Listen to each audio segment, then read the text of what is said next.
बच्चों देखो, ज्ञान बढ़ाओ, पढ़ते जाओ, बढ़ते जाओ। शिक्षा दर्शन। जी हाँ, पढ़ाई के साथ मस्ती भी। यह शिक्षा विभाग राजस्थान सरकार द्वारा बच्चों को टीवी के माध्यम से पढ़ाई का अपना एक अनूठा रोचक कार्यक्रम है। डीडी राजस्थान के अलावा अन्य 13 नेटवर्क चैनल पर एक साथ प्रसारित किया जा रहा है, जिसका नाम है शिक्षा दर्शन। इसके अंतर्गत आप कक्षा 1 से 12 तक वीडियो के माध्यम से अध्ययन कर सकते हैं। इस कार्यक्रम से आपको घर बैठे 5 दिन सभी विषयों की विषय वस्तु अत्यंत रोचक तरीके से समझाई जाएगी तथा शनिवार को विभिन्न क्षेत्रों की जानकारी आपको दी जाएगी। यह 3.25 घंटे चलने वाला कार्यक्रम है। राजस्थान राज्य शैक्षिक अनुसंधान एवं प्रशिक्षण परिषद उदयपुर के तत्वावधान में तैयार किया गया है। यह कार्यक्रम इस प्रकार रहेगा: कक्षा 9 से 10 दोपहर 12:30 से 1:30 बजे तक, कक्षा 11 से 12 1:30 बजे से 2:30 बजे तक व कक्षा 1 से 8 तक का कार्यक्रम 3 बजे से 4:15 तक रहेगा। नमस्कार बच्चों, राजस्थान सरकार के शिक्षा दर्शन प्रोग्राम में आप सभी का स्वागत है।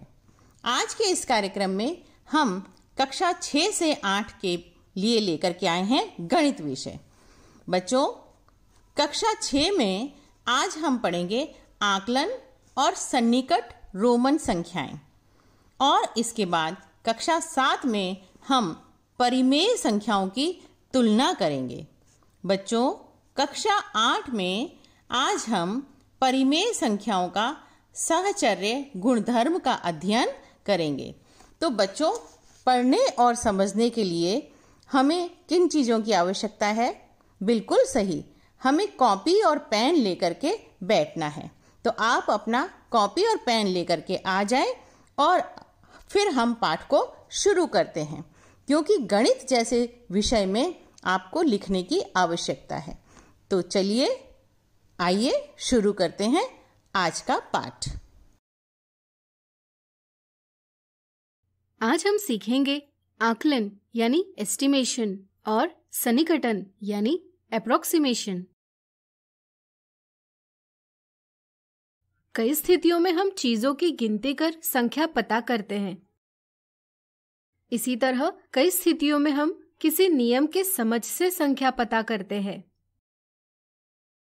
वे सभी संख्याएं जो गणना करके या किसी नियम के आधार पर पता की जा सकती है, पूर्णतया सटीक संख्याएं यानी एग्जैक्ट नंबर्स होती है। कई स्थितियों में हमें ठीक संख्या नहीं पता होती। ऐसे समय हम एक मोटा अनुमान यानी रफ एस्टिमेट लगाते हैं, जैसे आने वाले मेहमानों की संख्या, खेत की बुआई के लिए आवश्यक बीज, बुआई के लिए लगने वाला समय इत्यादि। किसी संख्या का मोटा या कच्चा अनुमान यानी रफ गेस कहलाता है आकलन यानी एस्टिमेशन। क्या परीक्षा में कितने अंक प्राप्त होंगे, इसका अनुमान भी आकलन ही है? सोचिए सोचिए, बिल्कुल सही सोचा आपने। सोचने पर आप ये जरूर समझ गए होंगे कि परीक्षा में कितने अंक प्राप्त होंगे, इसका अनुमान भी आकलन यानी एस्टिमेशन ही है। इसी तरह व्यवहारिक जीवन में हम कई बार संख्या से मिलती जुलती आसान संख्या का प्रयोग करते हैं। जैसे भले ही आप घर पर 9:03 पर आए हो, लेकिन किसी को बताने के लिए 9 ही बताते हो। किसी गांव और शहर में दूरी भले ही 2 किलोमीटर 115 मीटर हो, लेकिन बताते समय 2 किलोमीटर ही बताते हो। इस तरह से किसी संख्या को उसके निकटतम संख्या के रूप में व्यक्त करना सन्निकटन यानी अप्रोक्सीमेशन कहलाता है। क्या आप ऐसे कुछ उदाहरण दे पाएंगे? विचार करें। आइए अब समझे सन्निकटन कैसे किया जाता है। इसे हम निकटतम दहाई तक आकलन से समझेंगे। निकटतम दहाई तक आकलन करते समय अंतिम अंक पर विचार करें। अगर ये अंक 1 से 4 तक कोई संख्या बनाता है, जैसे यहाँ 2, तो यह संख्या 10 की तुलना में 0 के ज्यादा करीब होगी। इसलिए इस अंक के स्थान पर 0 लिखकर आकलन करें। अगर यह अंक 6 से 9 तक कोई संख्या बनाते हैं, जैसे यहाँ 8, तो यह संख्या 0 की तुलना में 10 के ज्यादा करीब होगी। इसलिए इस अंक के स्थान पर 0 लिखकर दहाई के अंक का मान 1 से बढ़ाएंगे। इसी तरह अगर अंतिम अंक 5 हो, जैसे 15 में, तो आमतौर पर दी संख्या का आने वाला दहाई में ही आकलन किया जाता है, यानी कि इकाई के स्थान पर 0 रखकर और दहाई के अंक का मान 1 से बढ़ाकर। तो इस तरह से आज हमने सीखा आकलन और सन्निकटन। अगले वीडियो में इसे हम उदाहरणों में विस्तार से सीखेंगे। आज हम देखेंगे संख्याओं के निकटतम दहाई, सैकड़े और हजार तक सन्निकटन यानी अप्रोक्सीमेशन के उदाहरण और संक्रियाओं और उनके परिणामों के आकलन यानी एस्टिमेशन के उदाहरण।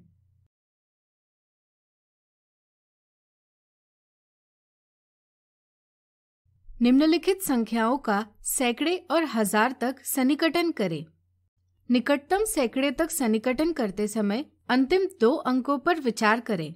अगर ये अंक 1 से 49 तक कोई संख्या बनाते हैं, तो यह संख्या 100 की तुलना में 0 के ज्यादा करीब होगी। इसलिए इनके स्थान पर 0 लिखकर सन्निकटन करें। इसी तरह निकटतम 1000 तक सन्निकटन करते समय अंतिम 3 अंकों पर विचार करें।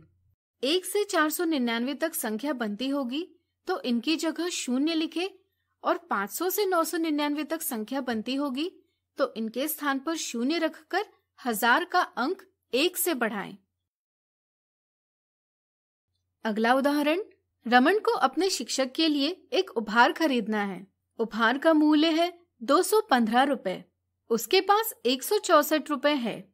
अगर उसके पापा उसे 57 रुपए देते हैं, तो क्या उसके पास उपहार खरीदने के लिए पर्याप्त धनराशि हो जाएगी? आकलन से पता कीजिए। रमन के पैसों को पापा के दिए पैसों के साथ मिलाकर हल 221 प्राप्त किया जा सकता है और इसकी तुलना उपहार के मूल्य के साथ कर धनराशि पर्याप्त है या नहीं पता किया जा सकता है। लेकिन ऐसा करने की यहाँ जरूरत नहीं। एक कच्चे या रफ अनुमान से समय भी बचता है और तुलना करने का काम भी हो जाता है। इसलिए हम परिणाम का निकटतम मान प्राप्त करेंगे। जब भी योग या व्यवकलन की संक्रिया हो, तब दोनों संख्याओं में सबसे छोटी संख्या ज्ञात करें। यहाँ 57 छोटी संख्या है।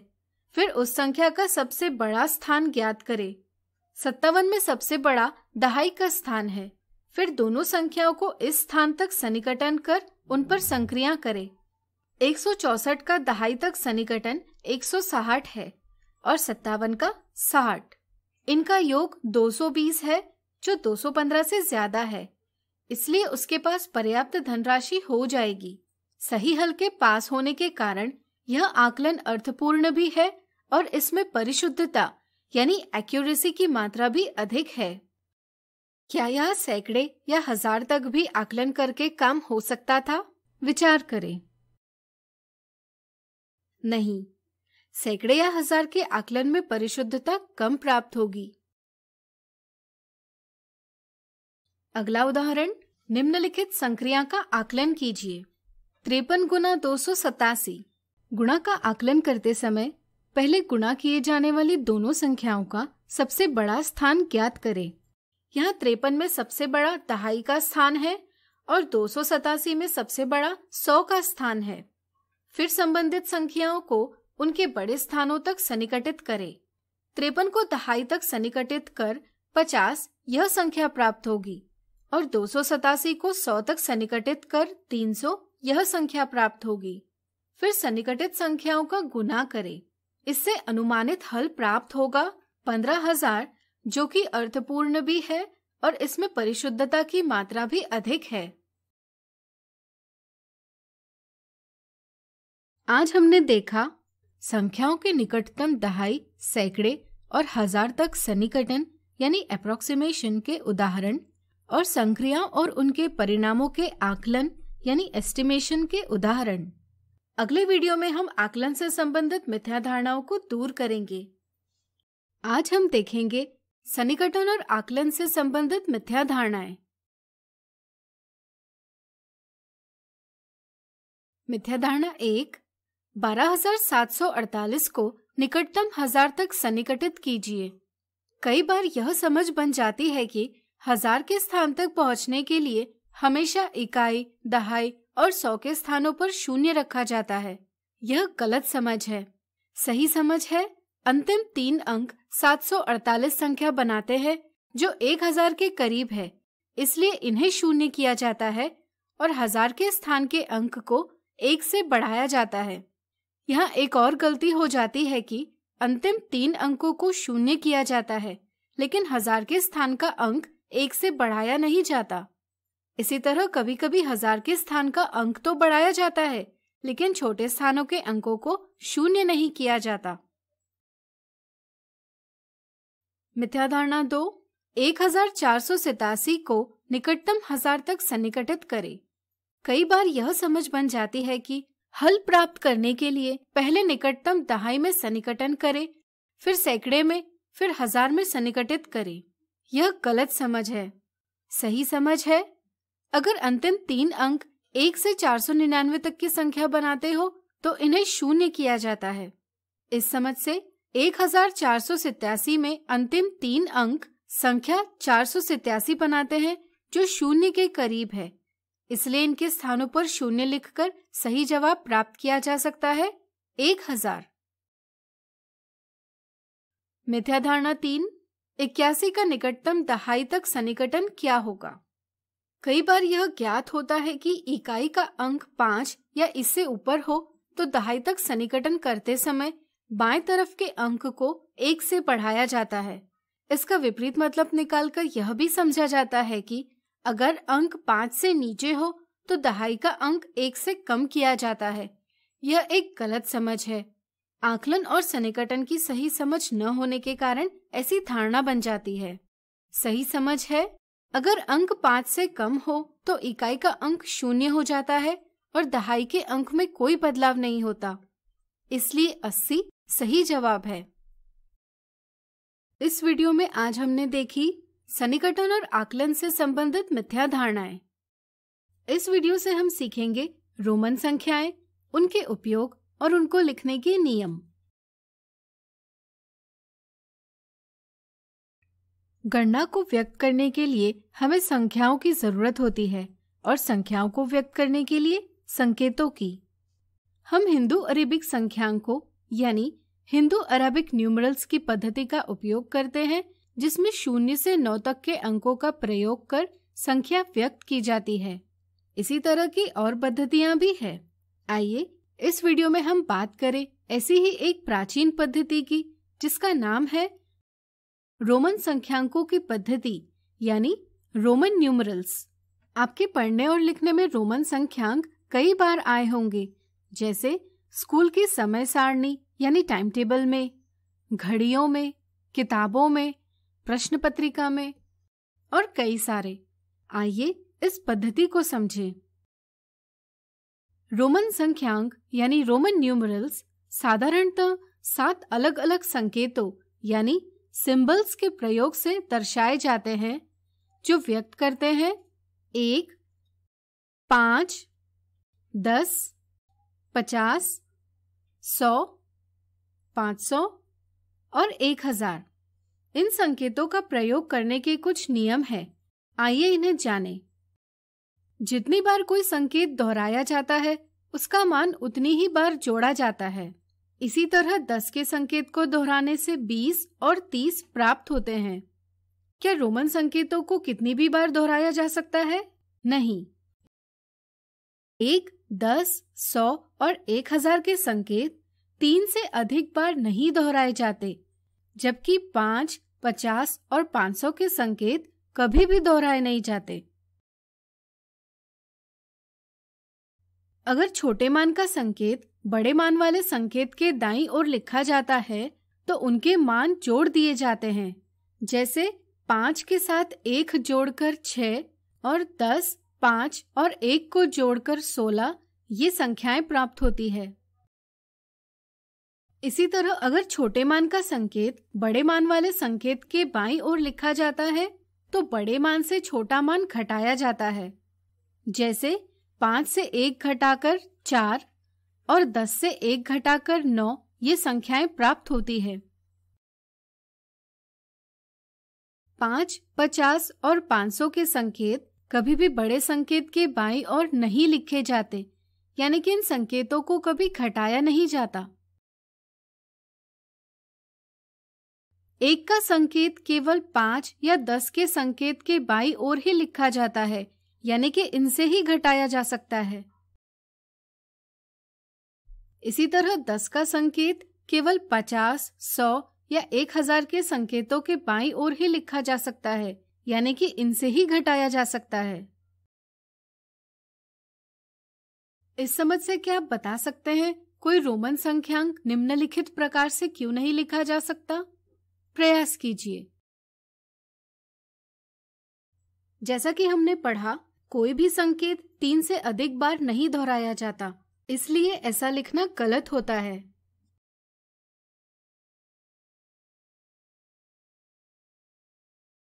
तो इस वीडियो से हमने सीखा रोमन संख्याएं, उनके उपयोग और उनको लिखने के नियम।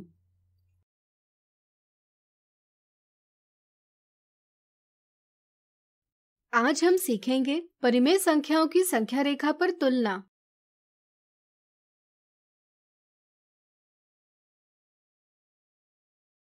जब संख्याओं की बात आती है तो हमें कई बार बड़ी या छोटी संख्या पहचानना आवश्यक हो जाता है। जैसे राहुल, रोहित और मोहित का घर एक ही रेखा में है। अगर राहुल के घर से रोहित के घर की दूरी 5/8 किलोमीटर है और मोहित के घर की दूरी 3/8 किलोमीटर है, तो राहुल के घर से किसका घर सबसे पास में है, यह पता करने के लिए हमें 5/8 किलोमीटर और 3/8 किलोमीटर की तुलना करना आवश्यक है।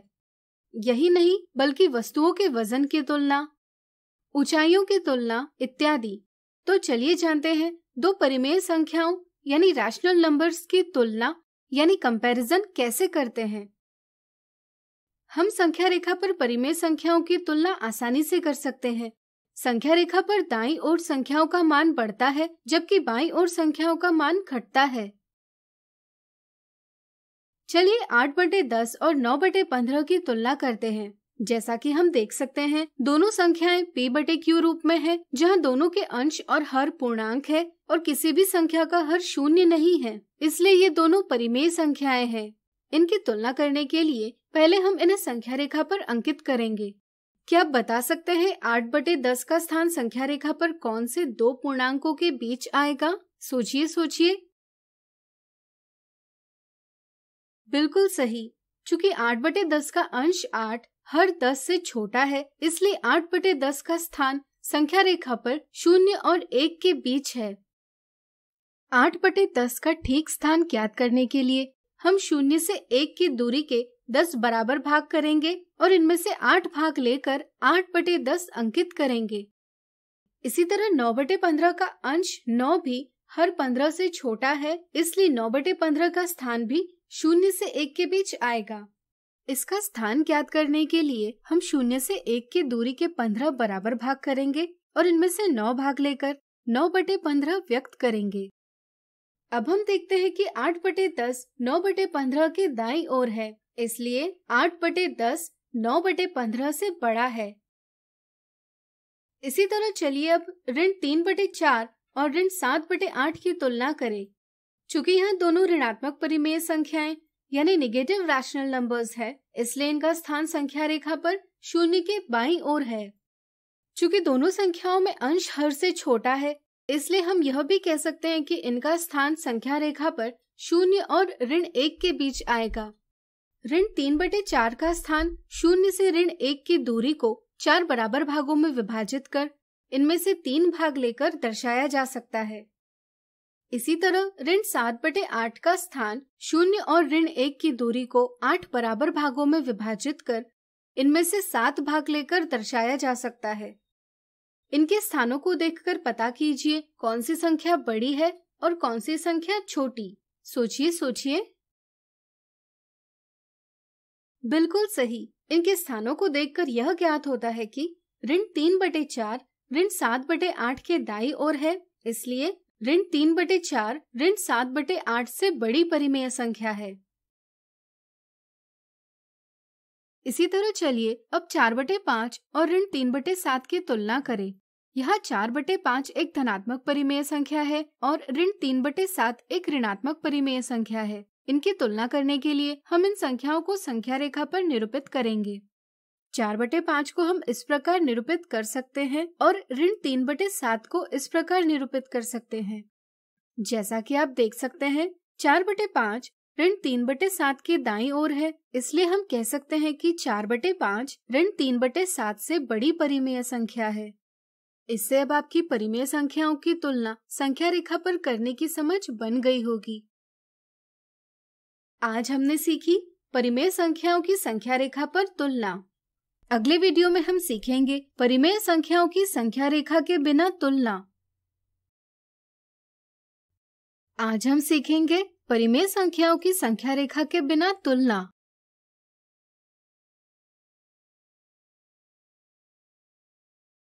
हम परिमेय संख्याओं की तुलना संख्या रेखा के बिना भी कर सकते हैं। तुलना करने के लिए सबसे पहले हम देखते हैं कि परिमेय संख्याओं का हर धनात्मक पूर्णांक है या नहीं।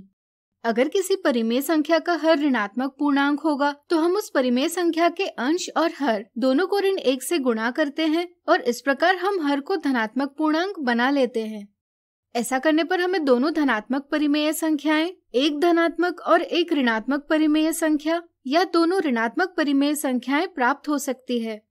तो आइए जानते हैं प्रत्येक स्थिति में इनकी तुलना कैसे की जाती है। पहले हम देखेंगे दो धनात्मक परिमेय संख्याओं की तुलना। क्या आपको याद है हम भिन्नों की तुलना कैसे करते हैं? वीडियो रोककर इस पर विचार करें। आपकी जानकारी के लिए दो धनात्मक परिमेय संख्याओं की तुलना भी भिन्नों की तुलना के जैसे ही की जा सकती है। यानी कि अगर परिमेय संख्याओं का हर समान हो तो जिस परिमेय संख्या का अंश बड़ा है वह बड़ी परिमेय संख्या होती है। जैसे 5/8 और 3/8 में दोनों परिमेय संख्याओं का हर समान है, लेकिन 5/8 का अंश 5, 3/8 के अंश 3 से बड़ा है, इसलिए 5/8 3/8 से बड़ी है। अगर परिमेय संख्याओं का हर बराबर न हो तो हम दोनों परिमेय संख्याओं की तुल्य परिमेय संख्याएं यानी इक्विवेलेंट रैशनल नंबर्स ज्ञात करते हैं जिनका हर बराबर हो। जैसे अगर हमें 3/4 और 2/6 की तुलना करनी होगी तो पहले हम 4 और 6 का लसअ यानी एलसीएम प्राप्त करेंगे 12।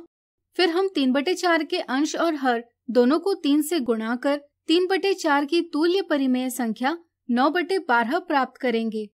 इसी प्रकार 2/6 के अंश और हर दोनों को 2 से गुणा कर 2/6 की तुल्य परिमेय संख्या प्राप्त करेंगे 4/12। इसका भी हर 12 है। चूंकि अब हर बराबर है और अंश 9 अंश 4 से बड़ा है, इसलिए हम कह सकते हैं कि 9/12 4/12 से बड़ी है या 3/4 2/6 से बड़ी है। इसी तरह अगर दो परिमेय संख्याओं का अंश बराबर हो लेकिन हर बराबर न हो तो वह परिमेय संख्या जिसका हर छोटा होता है बड़ी परिमेय संख्या होती है।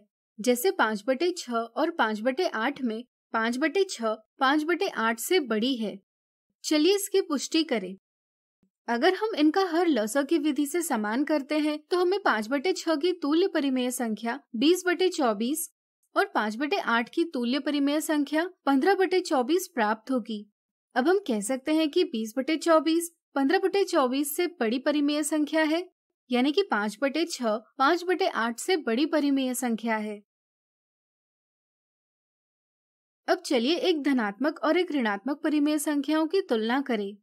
पिछले वीडियो में हमने देखा कि धनात्मक परिमेय संख्या 4/5 ऋणात्मक परिमेय संख्या ऋण 3/7 के दाईं ओर है, इसलिए 4/5 ऋण 3/7 से बड़ी परिमेय संख्या है।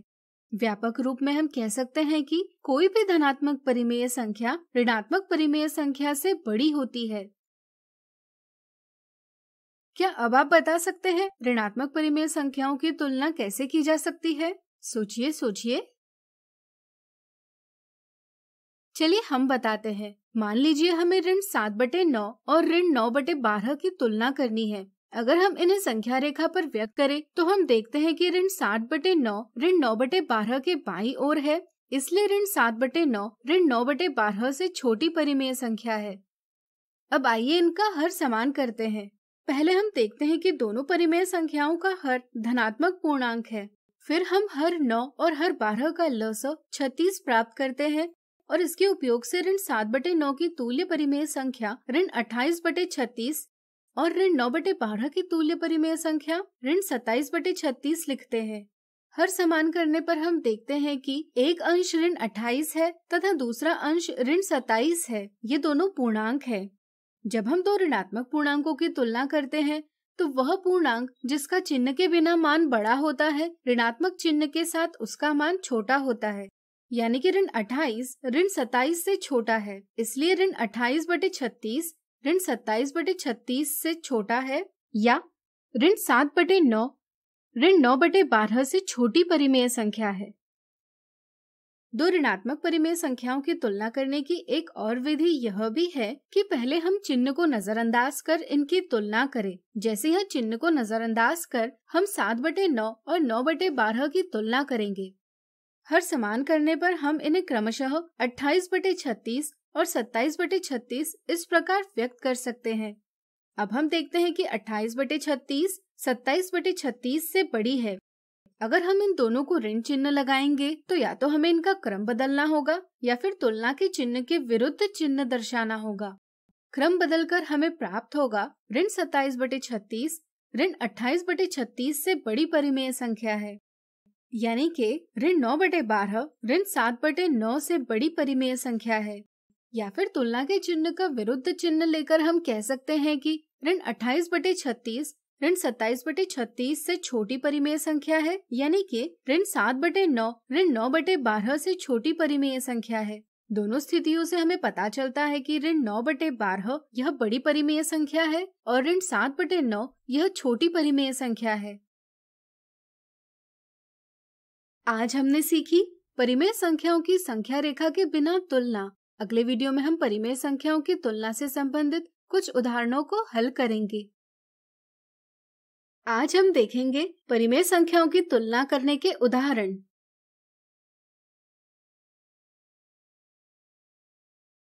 राज और जिया ऋण 7/16 और ऋण 13/6 की तुलना कर रहे थे। राज के अनुसार ऋण 7/16 बड़ी परिमेय संख्या है, जबकि जिया का मानना था कि ऋण 13/6 बड़ी परिमेय संख्या यानी रैशनल नंबर है। पता कीजिए दोनों में से कौन सही है। यहाँ ऋण 7/16 और ऋण 13/6 की तुलना के आधार पर हम पता कर सकते हैं कि राज और जिया दोनों में से कौन सही है। तो आइए इनकी तुलना करें। सबसे पहले हम दोनों परिमेय संख्याओं के हरों को धनात्मक पूर्णांकों यानी पॉजिटिव इंटीजर्स में परिवर्तित करेंगे, जिससे कि हम पता कर पाएं कि परिमेय संख्या धनात्मक है या ऋणात्मक है। यहाँ ऋण 7/16 का हर पहले से धनात्मक पूर्णांक है, लेकिन ऋण 13/6 का हर एक धनात्मक पूर्णांक नहीं है। क्या आप बता सकते हैं इसे धनात्मक पूर्णांक में बदलने के लिए हमें क्या करना होगा? सोचिए। चलिए हम बताते हैं। हमें ऋण 13/6 के अंश और हर दोनों को ऋण 1 से गुणा करना होगा। ऋण 13 को ऋण 1 से गुणा करने पर हमें अंश प्राप्त होगा 13 और ऋण 6 को ऋण 1 से गुणा करने पर हमें हर प्राप्त होगा 6। इस तरह से हमें ऋण 13/6 की तुल्य परिमेय संख्या यानी इक्विवेलेंट रैशनल नंबर प्राप्त होगी 13/6। यह एक धनात्मक परिमेय संख्या यानी पॉजिटिव रैशनल नंबर है, लेकिन ऋण 7/16 एक ऋणात्मक परिमेय संख्या है। चूँकि धनात्मक परिमेय संख्या ऋणात्मक परिमेय संख्या से बड़ी होती है, इसलिए हम कह सकते हैं कि 13/6 ऋण 7/16 से बड़ी है, यानी कि ऋण 13/6 ऋण 7/16 से बड़ी है। इससे यह पता चलता है कि जिया की समझ सही है। अगला उदाहरण, निम्नलिखित संख्याओं को आरोही क्रम यानी असेंडिंग ऑर्डर और अवरोही क्रम यानी डिसेंडिंग ऑर्डर में व्यवस्थित कीजिए।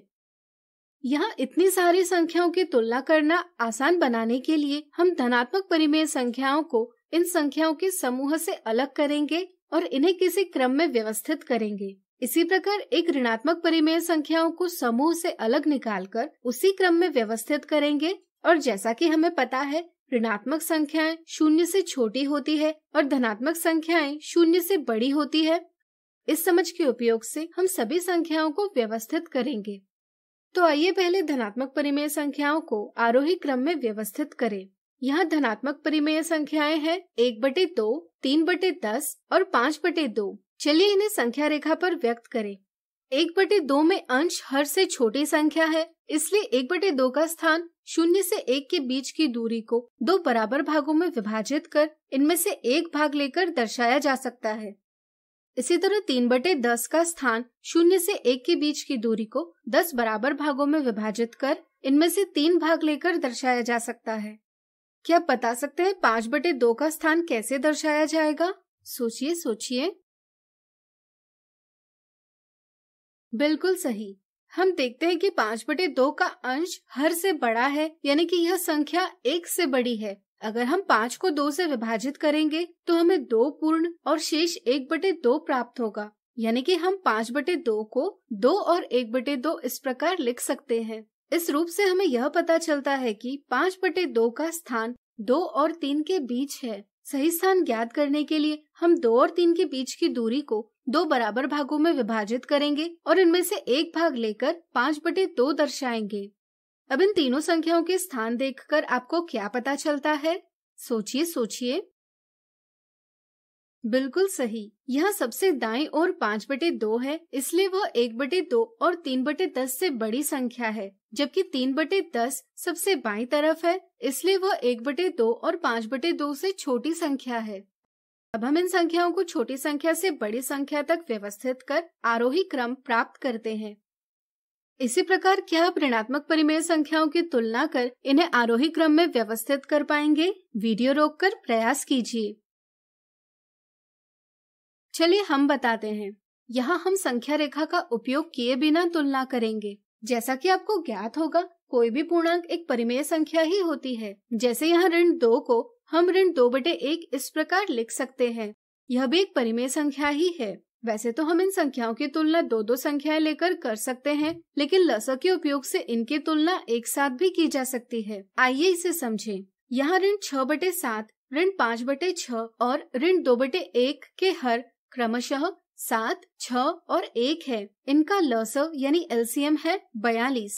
इसलिए हम तीनों परिमेय संख्याओं की तुल्य परिमेय संख्याएं ज्ञात करेंगे जिसका हर 42 हो। ऋण 6/7 के अंश और हर को 6 से गुणा करने पर हमें इसकी तुल्य परिमेय संख्या प्राप्त होगी ऋण 36/42। कभी कभी हम यह नहीं समझ पाते कि कौन सी संख्या से गुणा किया जाना चाहिए, इसलिए चलिए एक और विधि देखते हैं। हर 42 करने के लिए हम ऋण 6/7 को 42/42 से गुणा करेंगे। परिणाम में हम हर 42 रखेंगे, लेकिन अंश के 42 को हर के 7 से भाग देंगे। 42 को 7 से भाग देने पर परिणाम प्राप्त होगा 6। फिर हम ऋण 6 और 6 का गुणन कर परिणाम का अंश प्राप्त कर लेंगे ऋण 36। इस तरह से भी हमें ऋण 36/42 यह परिणाम प्राप्त होगा। इसी तरह हमें ऋण 5/6 की तुल्य परिमेय संख्या ऋण 35/42 प्राप्त होगी और ऋण 2/1 की तुल्य परिमेय संख्या ऋण 84/42 प्राप्त होगी। अब हर बराबर है, इसलिए इनके अंशों की तुलना कर हम इन्हें आरोही क्रम में व्यवस्थित कर सकते हैं। चूँकि ऋण 84 ऋण 36 से छोटा है और ऋण 36 ऋण 35 से छोटा है, इसलिए हम इन्हें आरोही क्रम में इस तरह से व्यवस्थित कर सकते हैं। यानी कि ऋणात्मक परिमेय संख्याओं का आरोही क्रम इस तरह से व्यवस्थित कर सकते हैं। चूँकि ऋणात्मक परिमेय संख्याएं 0 से छोटी होती है और 0 धनात्मक परिमेय संख्याओं से छोटी संख्या है, इसलिए सभी संख्याओं का आरोही क्रम प्राप्त करने के लिए हम 0 को बीच में रखते हैं। इसके बाईं ओर ऋणात्मक परिमेय संख्याओं का आरोही क्रम रखते हैं और दाईं ओर धनात्मक परिमेय संख्याओं का आरोही क्रम रखते हैं। अगर हम इस क्रम को उल्टा करें तो सभी संख्याएं बड़ी संख्या से छोटी संख्या तक व्यवस्थित हो जाएंगी, यानी कि हमें इनका अवरोही क्रम प्राप्त होगा। इससे अब आपकी परिमेय संख्याओं की तुलना करने की और इन्हें क्रम में व्यवस्थित करने की समझ अच्छे से बन गई होगी। तो आज हमने देखे परिमेय संख्याओं की तुलना करने के उदाहरण।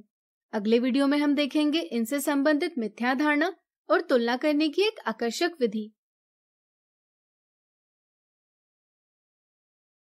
आज हम सीखेंगे परिमेय संख्याओं पर की जाने वाली विभिन्न संक्रियाओं का साहचर्य गुण।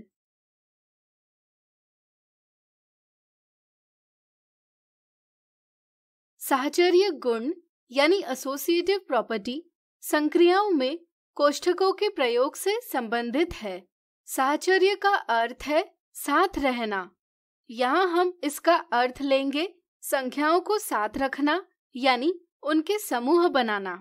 यह हम कोष्ठकों के प्रयोग से करते हैं। संख्याओं पर उचित प्रकार से संक्रियाएं करने के लिए हमें कोष्ठकों के प्रयोग के बारे में जानना यानी कि साहचर्य गुण को समझना आवश्यक है। पिछली कक्षा में हमने सीखा कि पूर्णांकों यानी इंटीजर्स पर योग की संक्रिया करने के लिए किसी भी प्रकार समूह बनाए जा सकते हैं, यानी कि कोष्ठकों के प्रयोग से किन्हीं भी दो संख्याओं को साथ रखा जा सकता है। हमें प्रत्येक स्थिति में परिणाम बराबर प्राप्त होगा। इसलिए हम कहते हैं कि पूर्णांकों के लिए योग साहचर्य है।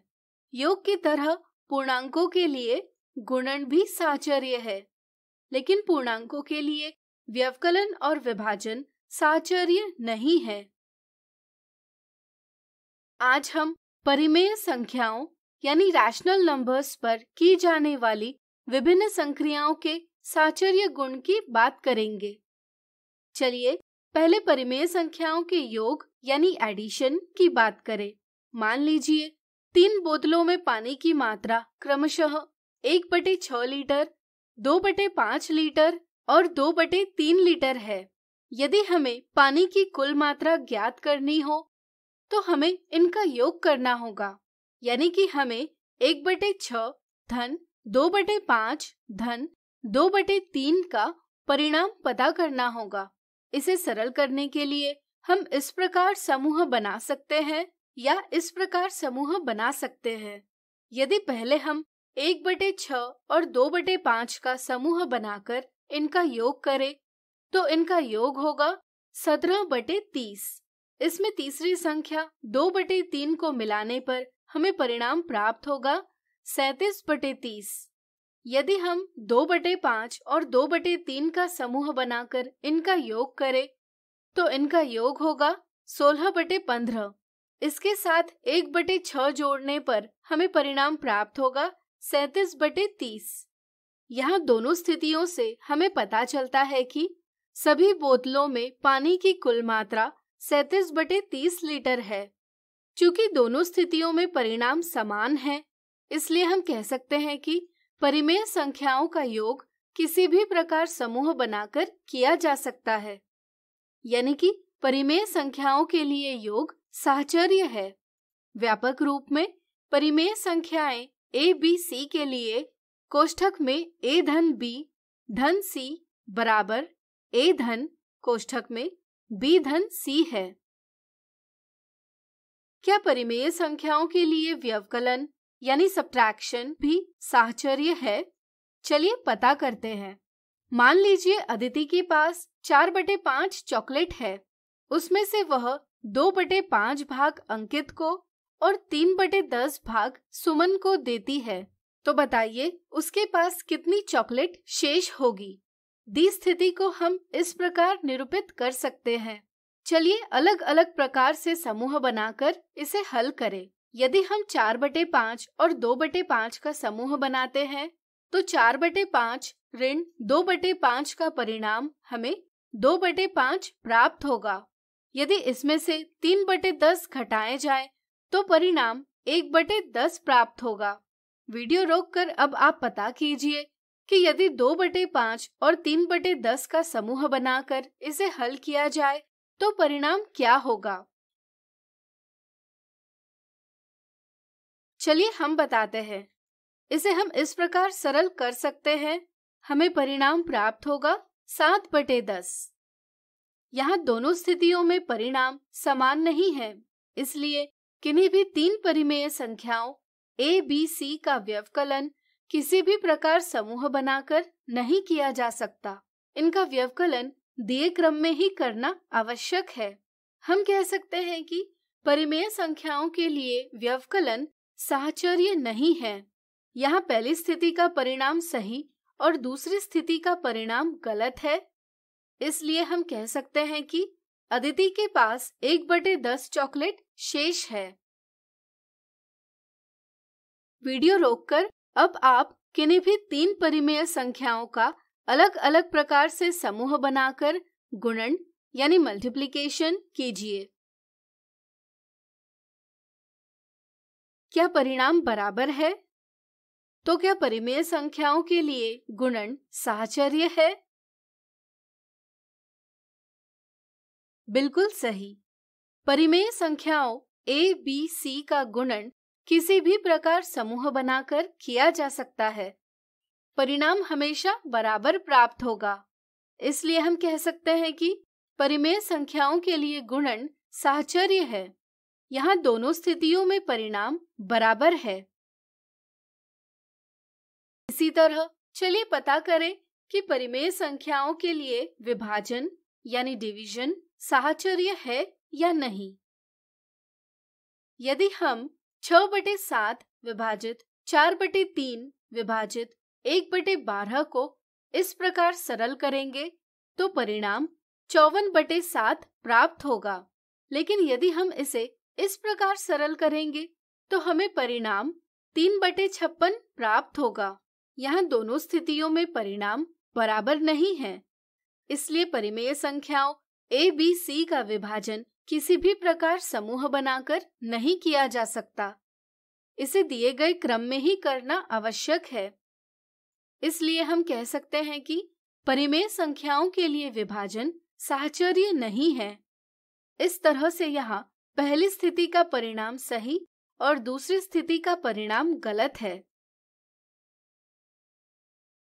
अब आप जान गए होंगे कि परिमेय संख्याओं के लिए योग और गुणन साहचर्य है, लेकिन व्यवकलन और विभाजन साहचर्य नहीं है। आज हमने सीखा परिमेय संख्याओं पर की जाने वाली विभिन्न संक्रियाओं का साहचर्य गुण। अगले वीडियो में कुछ मजेदार उदाहरणों से इसे और अच्छे से जानेंगे। आज हम देखेंगे परिमेय संख्याओं की विभिन्न संक्रियाओं के साहचर्य गुण से संबंधित उदाहरण।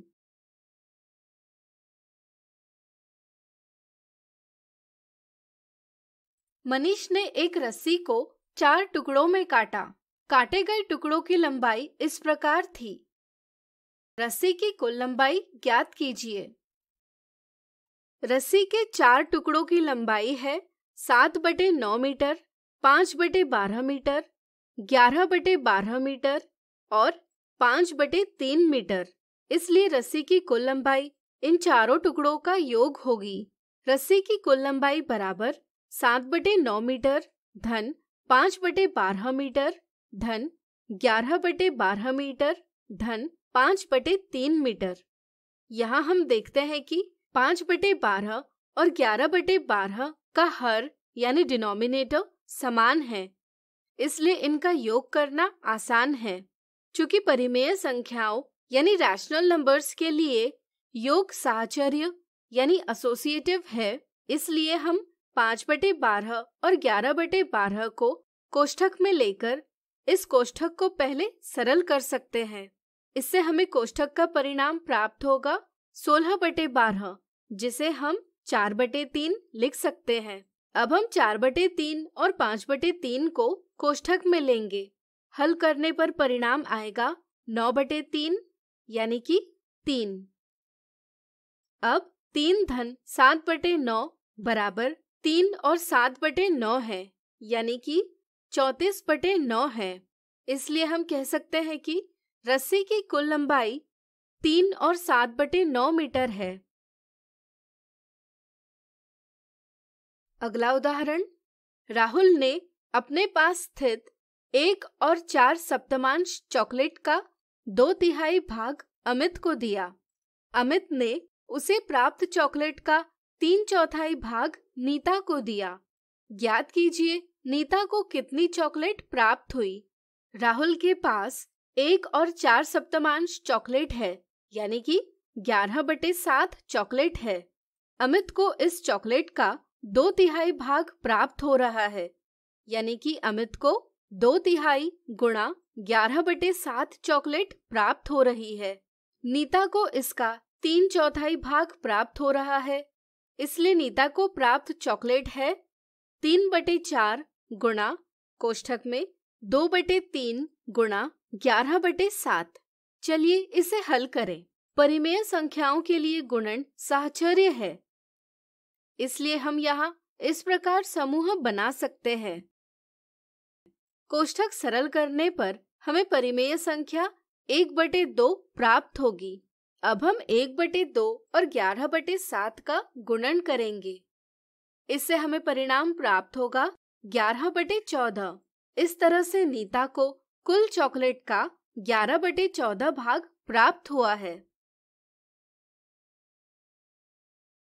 अगला उदाहरण, सुनीता और मनीषा 68 विभाजित 17/25 विभाजित 17/25 को हल कर रहे थे। दोनों ने दर्शाए प्रकार से इसे सरल किया, लेकिन दोनों का परिणाम अलग अलग आया। क्या आप बता सकते हैं किसका उत्तर सही है और क्यों? परिमेय संख्याओं के लिए विभाजन साहचर्य नहीं है, यानी कि विभाजन की संक्रिया में किसी भी प्रकार समूह नहीं बनाए जा सकते। यहाँ मनीषा ने गलत प्रकार से समूह बनाया है, जिससे उसे गलत जवाब प्राप्त हुआ है। परिमेय संख्याओं का विभाजन दिए गए क्रम से ही किया जाना आवश्यक है। सुनीता यह बात अवश्य जानती होगी, इसलिए उसे सही परिणाम प्राप्त हुआ है। तो आज हमने देखे परिमेय संख्याओं की विभिन्न संक्रियाओं के साहचर्य गुण से संबंधित उदाहरण। हेलो बच्चों, आशा है आज के तीनों क्लास में गणित विषय आपने बहुत अच्छे से समझी होगी। तो चलिए एक बार हम पुनः देखते हैं कि आज हमने क्या क्या पढ़ा।